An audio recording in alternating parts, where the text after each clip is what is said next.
Hi everyone, today we will be talking about the drugs that are used in anesthesia. So we're concerned with the anesthetics. We have three groups of drugs that are used as an anesthetic, and they are inhaled, or either they're given in the form of IV or they're either given locally. If we're talking about the anesthetic drugs must be lipid soluble so that they can cross the blood-brain barrier. So they are CNS drugs, and or if not that, they can be actively transported. And drugs with decreased solubility in lipid have rapid induction and recovery time, whereas the drugs with increased solubility in lipids have increased potency. So we're going to talk about that by looking at this table here, right here. So if we're talking about the inhaled anesthetics, if we look over here, we have MAC value, blood gas ratio. The lower the MAC value, the more potent the drug is. And how the blood gas ratio works is that the blood gas ratio basically predicts the onset of activity. So the lower the blood gas ratio number, the rapid the onset of the drug. So by this diagram, we can see that nitrous oxide is least potent because it has such a high MAC value, and nitrous oxide is also has rapid onset because it has a low blood gas ratio. Other than that,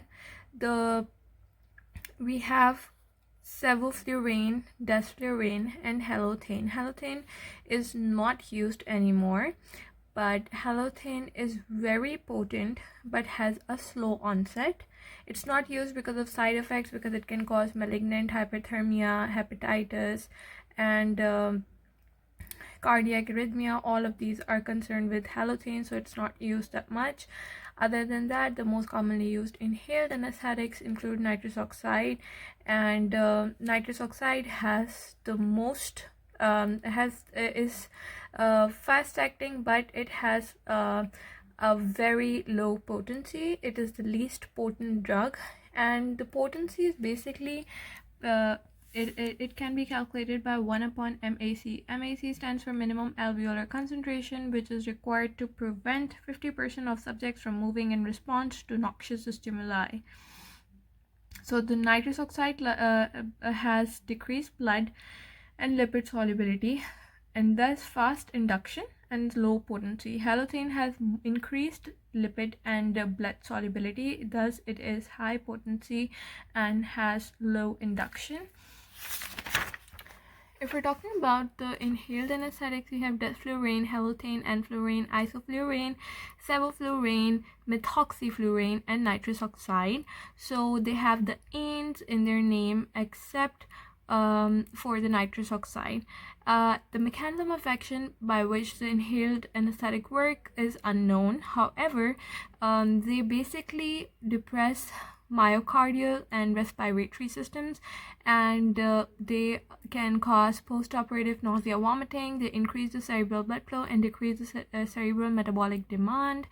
And one more thing is that whenever your patient is on inhaled anesthetic, we always monitor their blood pressure, so we can always have a chance of respiratory depression. So it's very important to monitor their blood pressure. And if we're talking about the adverse side effects of inhaled anesthetics, they can cause hepatotoxicity, especially halothane, which is why it is not used anymore, and nephrotoxicity, which is mostly caused by methoxyflurane. We have proconvulsant and fluorane epileptogenic, expansion of trapped gas in a body cavity, nitrous oxide. So one more side effect that we're concerned with is malignant hyperthermia. Malignant hyperthermia is a very rare but a life-threatening condition in which an inhaled anesthetic or succinylcholine, they can induce severe muscle contraction and hyperthermia.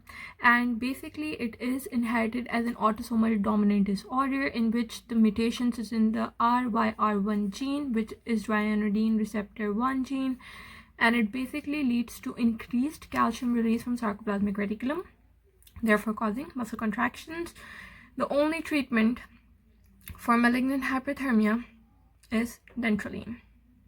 Then if we're talking about the IV anesthetics, we have 4 drugs that are used as an IV anesthetic: thiopental, midazolam, propofol, and ketamine. Thiopental is a very lipid soluble drug. It has rapid onset and it is short acting due to redistribution, and it has a long half-life. How it works is that it facilitates the GABA A receptors, and it basically is used in anesthesia induction and in short surgical procedures. So what it will do is that it will decrease the blood flow, and it has high lipid solubility. Its effect is terminated by rapid redistribution into tissues and fat. So that's how thiopental works. The next drug that we have is midazolam. Midazolam, as we all know, is a benzodiazepine, and benzos work by facilitating the GABA A receptor. So it is used for procedural sedation like endoscopy, anesthesia induction, and in enterograde amnesia. It may cause severe post-op respiratory depression and low blood pressure and enterograde amnesia, which is usually for a short duration, but the side effect can present in a patient using midazolam. The next drug that we're concerned with is propofol. Propofol is usually used as an antiemetic. It's very good if a patient is undergoing a surgery that is very emetogenic.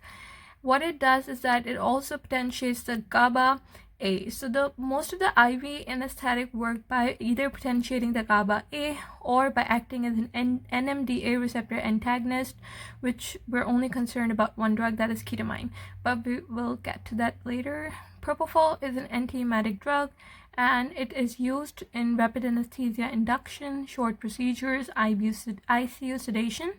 It may cause respiratory depression and hypotension, which is, as you can see, most of the most common side effects from anesthetics is respiratory depression and hypertension.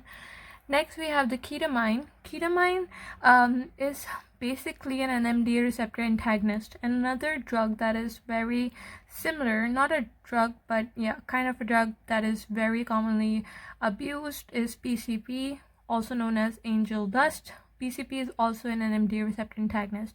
So ketamine is used in dissociative anesthesia. It has no sensory input, and it is sympathomimetic.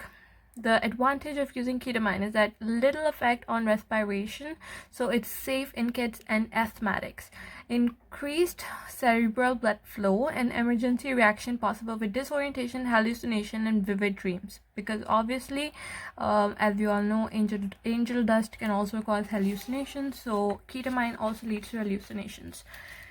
The last category of anesthetics that we're concerned with is local anesthetic. Local anesthetics are basically used for providing regional anesthesia. So in case you need a surgery for your hand or a finger, in cases of surgeries like that, we use a local anesthetic. Local anesthetic are divided into 2 categories. We have the esters and we have the amides.